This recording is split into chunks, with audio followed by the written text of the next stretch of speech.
after. Thank you, Mr. Chairman. Commissioner Regalado mentioned that there's 2.5 years. What happens at the end of that 2.5 years? My understanding is the buyers are agreeing to remove it. It'll be removed.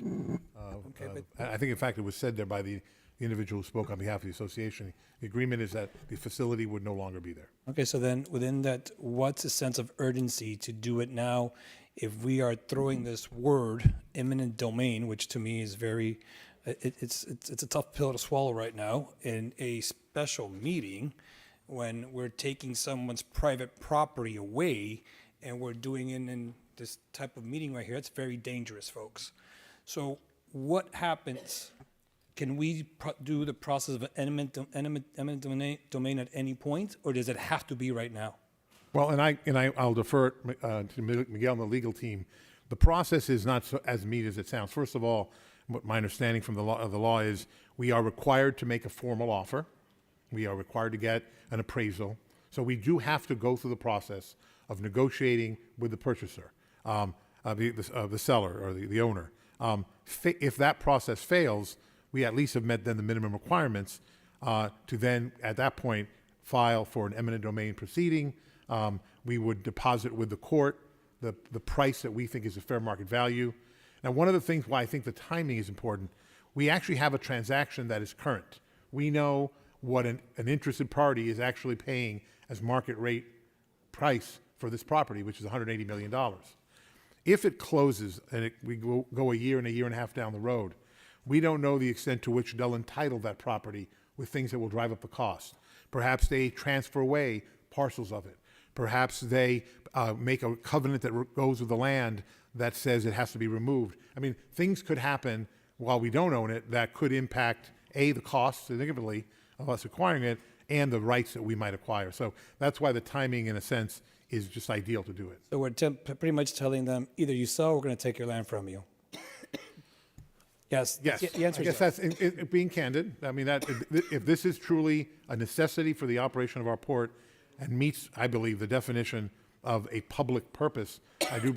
You okay? Now, let me ask you then, have we explored any other options? First of all, I think that to put this county commission at this point to say we're going to start the process of eminent domain in a emergency meeting, which we could have done this a couple of years ago, at the beginning of the administration, at the beginning of when we all got sworn in, to sit here now in an emergency meeting saying we're going to take someone's property, I think it's a tough pill to swallow. Now, what other options do we have? What have we done a study on what other cities do? I think currently right now, I think we do ship in some fuel from Fort Lauderdale. What are the other options that we have, and what do other cities that are in our general population size or port size, what other options could there be instead of offering to take someone's property from the back? And I invite either Fred or Andy to come up and talk. Number one, as the mayor mentioned, we are the only port of our stature and size in Florida that does not have and own and control a fuel field. Every other, Canaveral, Port Everglades, all our competitors. And I believe at some point the leadership of the industry told me that they almost sail, all the major ports they sail to, even outside Florida, to some degree have that. So we would be really unique in not having that facility with us. We have looked carefully at other options, rail bringing the fuel, pipelines, barges from Port Everglades. Fred, if you want to go a little bit, but in each case, extremely expensive, extremely disruptive, just not practical. If you want to talk a little bit about Fred. Yes, through the chair. Actually, if I may, I asked a question. What do other cities do? So other cruise ports Yes. actually have facilities on port. Okay, handling.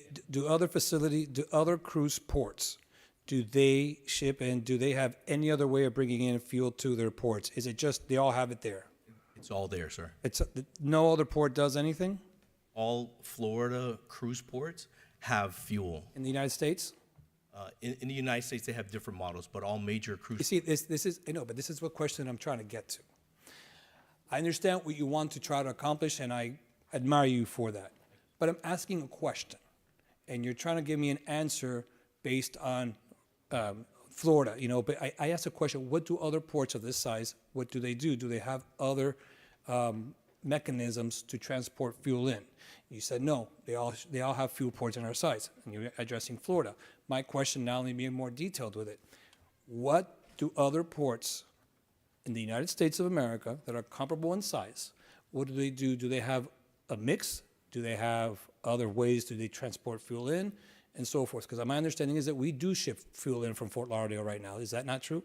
We do not ship it. None at all. Fort Lauderdale, no. So the fuel goes from Fort Lauderdale to pipeline to MIA, if you're referring to that. But actually, supply vessels come and fuel up Fisher Island. Okay.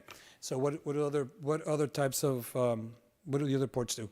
Other ports have mechanisms of fuel barges as well, but they come in either internationally, and it is dependent on weather. A lot of the condition, the reliability is a lot, Senator. Okay. And members, I just really think that when we are sitting here at an emergency meeting to do eminent domain on a property, that the sponsor of the legislation says it's a complex issue.